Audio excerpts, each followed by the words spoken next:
Ang programang ito ay rated SPG. Striktong patnubay at gabay ng magulang ang kailangan. Maaaring may masiselang tema, lengguwahe, karahasan, sexual, horror o droga na hindi angkop sa mga bata. Sinamahan nga ni Annalyn itong si Dr. RJ Tanyag pauwi sa kanilang pamamahay kung saan dito nga nagpa-check up sa Estridge Medical Center itong si Dr. RJ dahil sa kagustuhan ni Annalyn. Dahil sa masama ang pakiramdam nito ay hihahatid ni Annalyn doon sa kanilang pamamahay. At dito na nga ay nagkasundo nga ang mag-ama na kung saan gusto ni Dr. RJ makabanding ang kanyang anak na si Annalyn. Agad-agad naman itong tumawag kay si Dr. RJ Tanyag kay Lynette na kung saan ipapaalam niya si Annalyn dito sa kanyang ina. Medyo alanganin nga itong si Lynette sumagot ng telepono kung saan ito nga ay kasama niya si Dr. Carlos Benetes na kung saan nagsimba sila doon sa isang simbahan. Dito na nga sinabi ni Dr. Carlos Benetes na sagutin mo na baka importante yan at wala namang problema sa akin. At dito na sinagot ni Lynette at dito na nagpaalam si Dr. RJ Tanyag sa kanya na doon muna si Annalyn sa kanya matutulog. At medyo kabado si Lynette sa mga sinasabi ni Dr. RJ Tanyag na kung saan hindi siya kampante dito kung ano ang mangyayari sa kanyang anak. Na kung saan first time nga dito ni Annalyn na matulog sa kanyang sariling ama. Pero kahit kinakabahan si Lynette ay pumayag naman ito at tuwang-tuwa naman ang kanyang anak na si Annalyn dahil sa first time niyang makabanding ang sarili niyang ama. At dito na nga ay nagabutan nga or nakita nga ni Giselle itong si Moira na kung saan magkasama sila ni Zoe.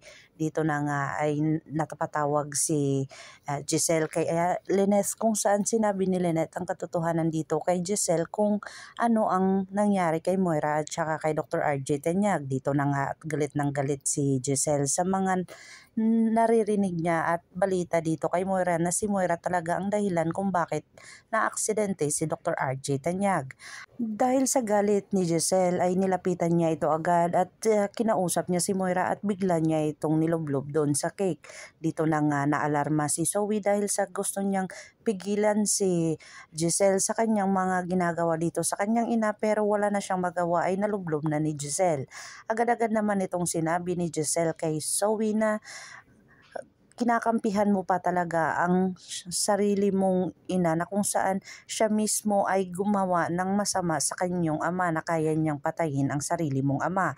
At dito na nga natameme si Zoe sa mga sinasabi ng kanyang tita Giselle. At agad-agad naman itong umalis si Giselle na kung saan ay parang hindi kanya anak na kaya mo pang talikuran ang iyong ama kaysa ipagpalit sa taong mamamatay tao.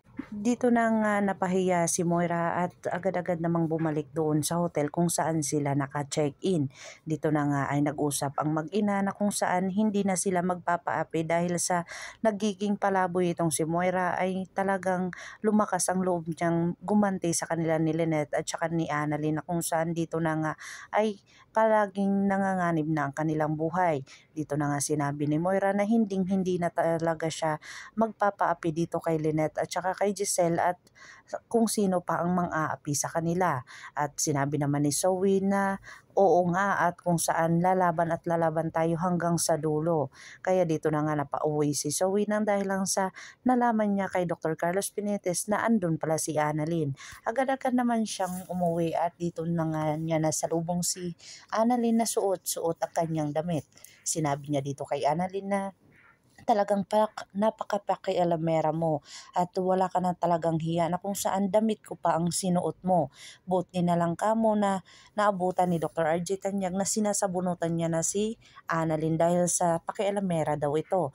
Pero sinabi naman ni Dr. RJ Tanyag ay hindi naman si Annalyn ang kumuha niyan, ako ang nagbigay niyan. Ako sarili niyang ama, ako ang nagbigay niyan, hindi naman siya. At dito na natameme si Zoe dahil lang si Dr. RJ Tanyag pala ang nagbigay kay Annalyn at hindi pala si Annalyn ang nangialam. Dito na nga nagpakumbaba si Zoe na kung saan ito ay ang nagpakita ng kabaitan si Zoe at gusto niyang ipakita sa kanyang daddy na mabait siya at tanggap niya si Annalyn doon. Pero nginid sa kalaman ni Dr. RJ ay nagpapakitang gilas lang ito para ito ay makuha ang kanyang loob pero hindi niya pala alam na si Dr. RJ Tanyag ay wala nang tiwala sa kanya lalong-lalo na sa kanyang inang si Moira. Dito na agad-agad umakyat si Zoe at dito niya sinilip ang dalawa na kung saan binabantayan niya ito. Agad-agad naman itong tumawag sa kanyang ina na si Moira at binalita kung ano ang nangyayari doon at sinabi niya nandun ang bastarda ni Dr. RJ Tanyag at kung saan si Lynette nga, si Annalyn nga daw. Ang pagkasabi niya, dito na nga sabi ni Moira na okay lang na kahit hindi mo pa dalhin ang damit ngayon, kung saan bantayan mo muna at ito na nga si Zoe ay binabantayan nga niya si Annalyn at saka si Dr. RJ Tanyag. Abangan natin ang mga susunod pa na episode na ito, ang abot kamay na pangarap. Kung bago lang po kayo sa aking channel, please like, share, and subscribe para ma-update po kayo sa mga susunod pa. Yun lamang po at maraming salamat.